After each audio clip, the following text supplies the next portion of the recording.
அவர் முதற் பலனாக முதலில் அவர் என்ன உயிரோட எழுப்பி வந்திருக்கிறாரு. அப்புறம் முதற் பலன் பிரச்சனை அடுத்த குழந்தைக்கெல்லாம் அவ்வளவு கொஞ்சம் என்ன வேதனை கம்மியா இருக்கும். அப்புறம் வந்து முதற் பலன் அவர் இருக்கார். அதுக்கடுத்து நம்ம என்ன செய்ய போறோம்? அவர் முதல்ல எழுந்து வந்ததுனால இனிமேல் நம்ம எல்லாம் மரித்த என்ன செய்ய நம்மளும் எழுந்திருக்க முடியும். அதுதான் அங்க சொல்லுகிறார். பாருங்க கலாத்தியர் 3:13 மரத்தில் தூக்கப்பட்ட எவனும் சபிக்கப்பட்டவர். அப்ப இயேசு கிறிஸ்து 2 திருமணங்களுக்கு முன்பாக என்ன செய்யாரு? பாவமானவராக தொங்கினார் என்று நாம் பார்க்கிறோம். புரியுங்களா? இது முக்கியமா பாருங்க, இயேசு கிறிஸ்து மரிக்கிற பொழுது பெரும்பாலும் சிலுவையில மரிக்கிற ஆட்கள் அப்படி விட்டுட்டு போயிடுவாங்க. புரியுங்களா? சிலுவை மரணம் பாருங்க, சிலுவையில மரிக்கிறாங்க என்ன செஞ்சுருவாங்க? ஆமா, இந்த குட் ஃப்ரைடே அன்னைக்கு பிலிப்பின் தேசத்துல, ஏன்னா அங்க இருக்கக்கூடிய ரோமன் கத்தடிங்க 3 பேர் பிடிச்சி போய் சிலுவையில் அடைகிறாங்க. உண்மையிலே அடைகிறாங்க. டிவி நீங்க பார்க்கலாம். புரியுங்களா? என்னங்க இப்படி? ஏன்னா ரொம்ப மோசமா இருக்குல்ல. உண்மையான ஆளை பிடிச்சி போய் ஏன்னா சிலுவையில் ஏற்றி, ஏன்னா அவர் ஏசுறாரை மாற முடியுமா? அவர் இறங்கி சிலுவையில் இறங்கி வர முடியுமா? இல்லை அவர் போய் அடக்கம் பண்ண பிறகு எழுந்து வந்துருவாங்க. உண்மையான ஆளை காலை அப்படியே சிலுவையில் வச்சு கீழே எனக்கு இது வச்சுருங்க அடுக்கு என்ன அதில் நின்று இருக்காரு. ஏன்னா வந்து கையில் ஆணை அடிச்சுட்டு இருக்காங்க. புரியுங்களா? ரொம்ப பார்க்கப்படியா வந்து புரியுங்களா? அப்போ பாருங்க, அப்போ மரித்த பழைய ஏற்பாட்டின்படி மரித்த ஒரு மனிதனை என்ன செய்யலாக்கா சிலுவையில் வந்து அவங்க ஏன் அந்த ரோமர்கள் விட்டுறாங்கனாக்கா பறவைகள் வந்து என்ன செஞ்சிடும் வந்து சாப்பிடுறத விட்டு செஞ்சிருவாங்க. ஆனால் இந்த இயேசு கிறிஸ்து நாட்களில் அவருடைய இதில் ஒரு ஆள் அப்படி வந்து வைக்காம அவர் இரவு ஆவதற்குள்ளாக அவர் என்ன செய்யணும்? புதைத்து விட வேண்டும். புதைக்கவில்லை என்றால் தேசத்தின் மேலே சாபம் வந்து விடும். புரியுங்களா? அதற்காகத்தான் இயேசு என்ன செய்ய அப்படியே விட்டுட்டு செல்லாம உடனே என்ன செய்தாங்க? அவரை சிலுவையில உடனே வந்து அடக்கம் செய்தார்கள். அது அப்போஸ்தலர் 2:24 பார்க்கின்ற பொழுது தேவன் அவருடைய மரண உபாதைகளின் கட்டை அவிழ்த்து அவரை எழுப்பினார். அவர் மரணத்தினால கட்டப்படக்கூடாது இருந்தது. புரியுங்களா? இயேசு வந்து மரணத்தினால அப்படியே விட்டுட்டு போக கூடாது இருந்தது. புரியுங்களா? அதனால தான் அவர் என்ன செஞ்சாங்க? உடனே அவரை எடுத்து அடக்கம் செய்தார்கள் என்று நாம் பார்க்கிறோம். தேவன் அப்புறம் கொலேசியர் 1வது அதிகாரம் வசனம் 18, 19, 20. கொலேசியர் 1வது அதிகாரம் வசனம் 18, 19, 20. அவரே சபையாகிய சரீரத்துக்கு தலையானவர், எல்லாவற்றிலும் முதல்வராய் இருக்கும்படி அவரே ஆதியும் மரித்தோரிலிருந்து எழுந்த முதற்பேருமானவர். அப்ப பாருங்க, இன்றைக்கு மரித்தோரிலிருந்து அவர் ஆண்டவருக்கு எத்தனையோ பிள்ளைங்க இருக்காங்க. ஆனா முதல் பிள்ளை யாரு? இயேசு கிறிஸ்து. ஹல்லேலூயா. அவர் முதற் பிள்ளையா இருப்பதனால கிறிஸ்தவர்களுக்கு நம்பிக்கை, மரணம் நம்ம தடுத்து நிறுத்த முடியாது. ஏன்னா மரித்தால் கூட நம்ம என்ன செய்வோம்? உயிரோடு எழுந்திருப்போம். ஏன்னா இயேசு கிறிஸ்து முதற் பிள்ளையாக முதற் பேரனாக முதலிலே அவர் உயிரோடு எழுந்தவராக இருக்கிறார் என்று நாம் பார்க்கிறோம். ஹல்லேலூயா. இதை நம்ம தெரிந்து கொள்ள வேண்டியது மிக அவசியமாக இருக்கிறது.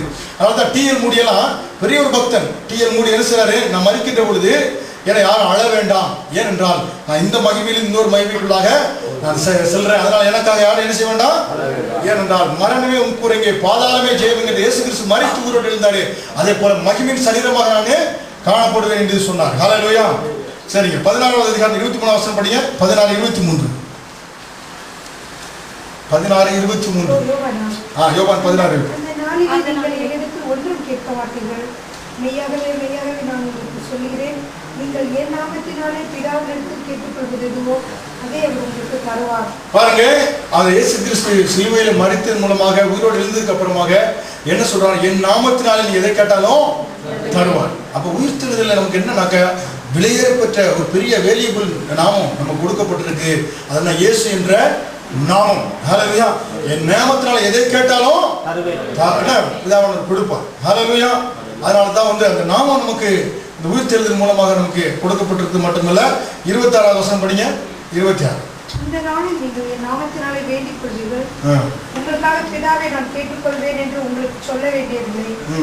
நீங்கள் என்னை சிநேகித்து நான் தேவனிடத்திலிருந்து புறப்பட்டு வந்தேன் என்று விசுவாசிக்கிறபடினால் பிதாதாமே உங்களை சிநேகிக்கிறார். பாத்தீங்களா? பிதாதாமே உங்களை சிநேகிக்கிறார். ஹல்லேலூயா. பாருங்க, அப்ப என்ன சொல்றாருனாக்க, ஏன்னா வந்து நான் இல்லைனாலும் பிதாவானவர் பெண்ணீர் உங்களை சிநேகிக்கக்கூடியவராக இருக்கிறாரு. அதனால என் நாமத்தினால் நீ பிதாவிடத்தில் கேட்கின்ற பொழுது நீ கேட்டுக்கொள்ளக்கூடிய காரியம் என்ன செய்யும்? நடைபெறும். ஹல்லேலூயா. இது நம்ம தெரிந்து கொள்ள வேண்டியது மிக அவசியமாக இருக்குது. புரியுங்களா? அப்ப நம்ம இன்னைக்கு தேவனுடைய பிள்ளைகளாக நம்ம இருக்கிறோம். ஹல்லேலூயா. நம்முடைய மூத்த அண்ணாச்சாரு இயேசு கிறிஸ்து. ஹல்லேலூயா. அவர் முதற் பிள்ளையாக இருக்காரு. அதுக்கு பிறகு நம்ம என்ன செய்யறோம்? வந்திருக்கிறோம். புரியுங்களா? அவர் வந்து என்ன முதற் பிள்ளையாக இருக்காரு. நம்ம என்ன செய்யலாம்? அதுக்கப்புறமாக அடுத்தடுத்து வரக்கூடிய பிள்ளைகளா நம்ம இயேசுக்கு அப்புறம் உள்ள பிள்ளைகள். அப்ப வச்சாங்களேன், என்னுடைய வீடு இருக்குது, வீட்டில் வந்து வெளியே போயிட்டு வரேன், வீட்டுக்குள்ளாக அந்த காம்பவுண்ட் இருக்குது, அங்கே வந்து திடீர்னு வரப்போ பார்க்குறேன், ஒரு புதுசாக ஒரு பையன் இருக்கிறான். என்னப்பா வீட்டுக்குள்ளே எப்படி இருக்க அப்படின்னு கேட்டால், இல்லைங்க உங்கள் பையனுடைய ஃப்ரெண்டு, அதனால நான் வந்து உங்கள் பையன் தான் வர வச்சாரு, அதனால நான் கொண்டு வந்து இங்கே வந்து விளையாண்டுட்டு இருக்கேன் அப்படின்னு சொன்னால் என்ன மனுஷன் அவர் அடிச்சு பத்த மாட்டோம்ல. அதே போல இன்றைக்கு பிதாவானவர் என்ன வந்து இயேசு கிறிஸ்துவனுடைய என்ன நம்முடைய நண்பர்களாக நம்ம இருக்கிறோம். அதனால பிதாவானவர் நம்ம என்ன செய்யறாரு? இயேசுனுடைய நண்பர் என்று சொல்லி நம்ம என்ன செய்கிறாரு? ஏற்றுக் கொடுக்கிறார். பிதாவுக்கு இயேசு பிள்ளை என்றால் என்ன? அப்ப வந்து இயேசுனுடைய உடன்பிறந்த சகோதரர் என்றால் பிதாவுக்கு நம்ம பிள்ளைகளாக இருக்கிறோம். ஹல்லேலூயா. அவர் அப்பா பிதா என்று அழைக்கக்கூடிய உரிமை நமக்கு கொடுத்திருக்காரு. பாத்தீங்களா? அப்ப இந்த கல்வாரி அந்த உயிர்த்தெழுதல் மூலமாக அவருடைய பிள்ளைகளாக, பிதாவுடைய பிள்ளைகளாகும்படியாக அந்த உரிமையை நம்ம என்ன எடுத்துக்கொள்ளும்படியாக, உரிமை பாராட்டும்படியாக இந்த அதிகாரம் நமக்கு கொடுக்கப்பட்டிருக்கிறது. ஹல்லேலூயா. அப்ப நம்ம தெரிந்து கொள்ளணும். அப்ப இயேசு கிறிஸ்து ஏன்னா வந்து இன்றைக்கு அவர் உயிர்த்தெழுதல் மூலமாக நமக்கு என்ன என்ன ஆசீர்வாதங்கள் கொடுக்கப்பட்டிருக்கிறது?